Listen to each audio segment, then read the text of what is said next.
আমাদের কাছে প্রশ্ন করতে এখনই চ্যানেলটি সাবস্ক্রাইব করুন, পাশের বেল আইকনে ক্লিক করুন এবং ডেসক্রিপশনে দেওয়া লিংকে গিয়ে আমাদের কাছে প্রশ্ন করুন। বিয়ের কিছুদিনের মধ্যেই মেয়েদের যে কথাটি শুনতে হয় সেটি হচ্ছে সন্তান নিচ্ছেন কবে। বিয়ের মাধ্যমে নারীর সম্পূর্ণ ভিন্ন এক জগতে প্রবেশ।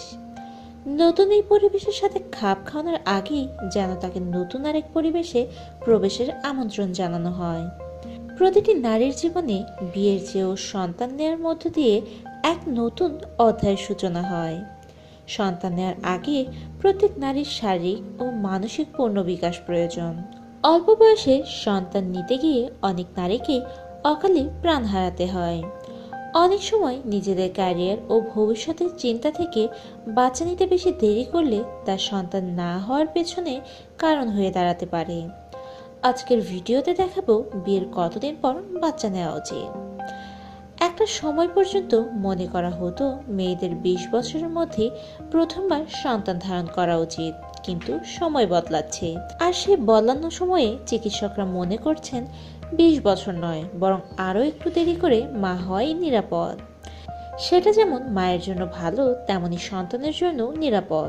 তবে খুব বেশি দেরি না করাই মঙ্গল, কারণ বয়স বাড়ার সঙ্গে সঙ্গে মেয়েদের জনন ক্ষমতা কমে যেতে থাকে এবং গর্ভকালীন নানা জটিলতার সম্ভাবনাও বেড়ে যায়। তাই চেষ্টা থাকা উচিত যাতে 30 পার হওয়ার আগেই অন্তত প্রথমবার গর্ভধারণ করা যায়। সাম্প্রতিক সমীক্ষা বলছে 30 পেরিয়ে গেলে প্রজনন ক্ষমতা 50% কমে যায় এবং বয়স 35 অতিক্রম করলে এই হার কমে যায় আরও 30%। তবে একটি সন্তান জন্ম নেওয়ার পরে এই ঝুঁকি কমে যায়। 30-এর পরে সন্তান জন্ম দিলে বিভিন্ন শারীরিক ও মানসিক সমস্যাও দেখা দিতে পারে। দীর্ঘমেয়াদী জন্ম নিয়ন্ত্রণ পদ্ধতি ব্যবহারের ফলেও প্রজনন ক্ষমতা কমে যায়। তাই সতর্ক থাকা দরকার। চিকিৎসকদের বক্তব্য 25 থেকে 30 বছর বয়সের মধ্যেই মেয়েদের প্রথমবার মা হওয়ার জন্য আদর্শ সময়। আগে বা পরে হলে বিপদের ভয়। দেরি করে সন্তান নিলে চর্বি জমে ফ্যালোপাইন টিউব বন্ধ হয়ে যাওয়ারও আশঙ্কা থাকে। দীর্ঘমেয়াদী জন্ম নিয়ন্ত্রণ পদ্ধতিটি ব্যবহারের ফলে প্রজনন ক্ষমতা কমে যায়। কেমন লাগলো আমাদের টিপসটি অবশ্যই কমেন্ট করে জানাবেন। ভিডিওটি ভালো লাগলে কমেন্টে গুড লিখুন, আর ভালো না লাগলে ব্যাড লিখুন। আর আপনি যদি আমাদের চ্যানেলটি সাবস্ক্রাইব করে না থাকেন তাহলে এখনই সাবস্ক্রাইব করুন এবং পাশের বেল আইকনে ক্লিক করুন।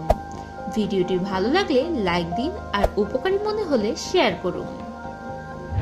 আপনার যে কোনো সমস্যায় আমাদের কাছে প্রশ্ন করতে ভিজিট করুন www.proshno-o-uttor.com।